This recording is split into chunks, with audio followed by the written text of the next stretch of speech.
Okay, so because we're skipping around in the Gospels, today we're reading about the Samaritan woman that Jesus meets at the well. Some background.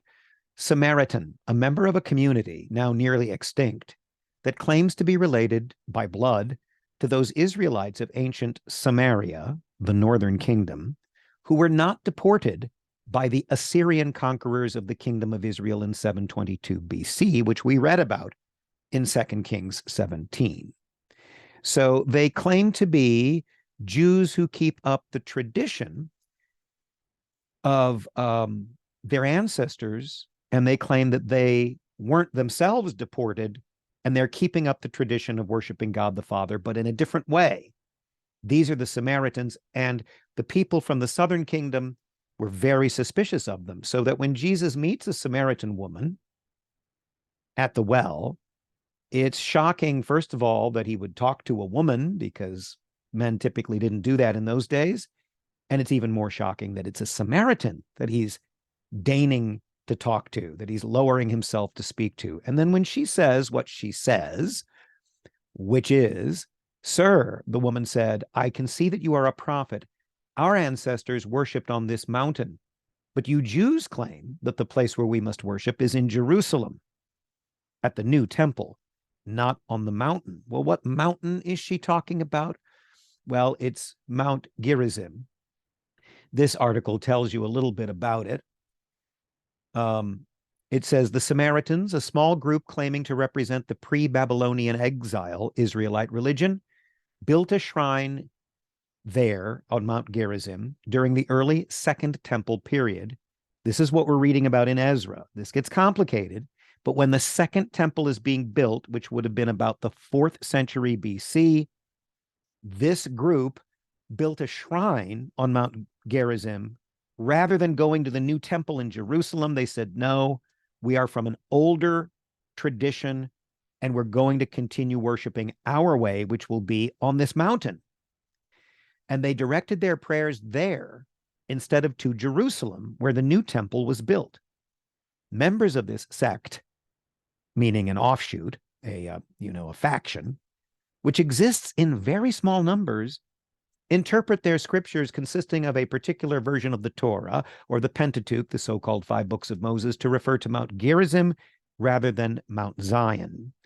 The members of this group, who live chiefly on the mountain slopes and in adjacent Nablus, still perform the sacrifice of the Paschal lamb on Passover, according to literal biblical injunction. This ceremony attracts many tourists. They're talking about today. Although the original Samaritan sanctuary was on the mountain summit, the ceremony is now performed lower down on the slopes because of the location of the ancient Muslim cemetery at the peak.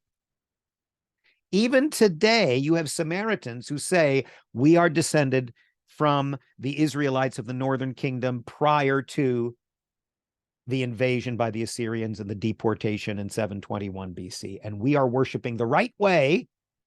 Can you imagine this? An older group of religious people saying only our way is the right way? Can you imagine that happening in the Catholic Church? Well, yeah. Anyway, they're saying we're worshiping in the only way that's allowed, and we're still sacrificing the Paschal lamb at Passover. There's still blood sacrifices done to this day by the Samaritans. This is why the woman says to Jesus, she starts talking theology or salvation once she realizes he's a prophet and can read her heart and see into her life. And she said, your people, the Jews, say we have to go to Jerusalem and worship at the temple. Our people say we can worship here on this mountain, Mount Gerizim. And Jesus answers her. And Jesus's answer, whenever he answers, he goes deeper than the question itself. Woman, Jesus replied, believe me, a time is coming when you will worship the Father, neither on this mountain nor in Jerusalem. You Samaritans worship what you do not know. We worship what we do know, for salvation is from the Jews, meaning the southern kingdom, the line of David. Yet a time is coming and has now come when the true worshipers will worship the Father in the spirit and in truth. for they are the kind of worshipers the Father needs. God is spirit, and his worshipers must worship in the spirit and in truth. So he goes beyond what she's asking. He addresses the factionalism, the separation between Samaritans and Jews, but he says, it doesn't matter. Soon it won't matter. Soon, in other words, when I complete my sacrifice, my mission on earth, people will not be worshiping God in particular places. They won't have to worship in particular places because their service to God will be in spirit and in truth. Now, in spirit would mean truly united to him through his presence in us, through the Holy Spirit in us.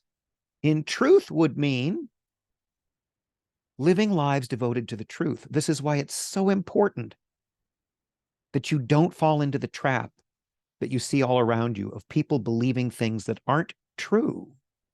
Conspiracy theories, crazy ideas about how to make money, how to stay healthy, all this nonsense. We need to stay away from that. We are called to worship God in spirit and in truth, and the truth will set you free. And it's not really a question of worshiping him with an older rite as the Samaritans do, or worshiping him at a particular location, this church and not that church. Jesus himself says we are called to worship God in spirit and in truth. Now, it's very easy to make that abstract and just say, well, that's me. That's how I worship God.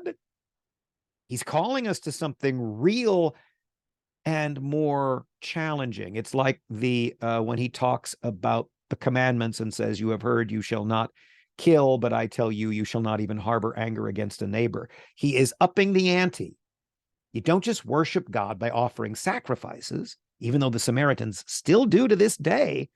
You worship God by offering the sacrifice of your heart.